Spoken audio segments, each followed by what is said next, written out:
Welcome back my YouTube channel learn with Ameena. നമ്മൾ axiom 4 discuss ചെയ്ത് കഴിഞ്ഞു. അപ്പോൾ ആക്സിയം 4മായി ബന്ധപ്പെട്ട് ഈ ദൗത്യത്തിൻ്റെ ഭാഗമായി ഇന്ത്യ നടത്തിയ 7 പഠനങ്ങളുണ്ട്. 7 പഠനങ്ങളാണ് ഇന്ത്യ നടത്തിയത്. ഏതൊക്കെയാണെന്ന് ചോദിച്ചാൽ വിളകൾ വളർത്തൽ, വിത്ത് മുളപ്പിക്കൽ, സൈനോബാക്ടീരിയകളെ പഠിക്കൽ, അതുപോലെ തന്നെ മയോജെനിസിസ്, അതുപോലെ തന്നെ മൈക്രോ ആൽഗകളെ പറ്റി പഠിക്കൽ, വോയേജർ ഡിസ്പ്ലേ, കാർഡിഗ്രേഡിംഗ്. അതിൽ രണ്ടെണ്ണം നമുക്ക് ഇമ്പോർട്ടൻ്റ് ആണ്. നമുക്കതൊന്ന് നോക്കാം. വിത്ത് മുളപ്പിക്കാനായിട്ട് ഇന്ത്യ പഠന വിധേയമാക്കിയത് 7 വിത്തിനങ്ങളെ പറ്റിയിട്ടാണ്. നമുക്ക് 6 ഇനം വിത്തിനങ്ങളെ പറ്റിയിട്ടാണ് നോക്കാം. ജ്യോതി ഉമ നെല്ലാണ്. ഉമ വികസിപ്പിച്ചത് മങ്കൊമ്പ് നെല്ല് ഗവേഷണ കേന്ദ്രത്തിൽ നിന്നാണ്. കനകമണി കുറ്റിപ്പയറാണ്. തിലകധാര എള്ളാണ്.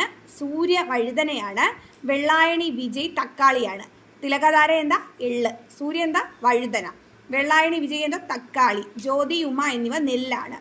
ഇനി കാർഡിഗ്രേഡിംഗ് എന്ന് പറഞ്ഞ പ്രോസസ്സ് പ്രധാനമായിട്ടും നടത്താൻ ഉദ്ദേശിച്ചിട്ടുണ്ടായിരുന്നു.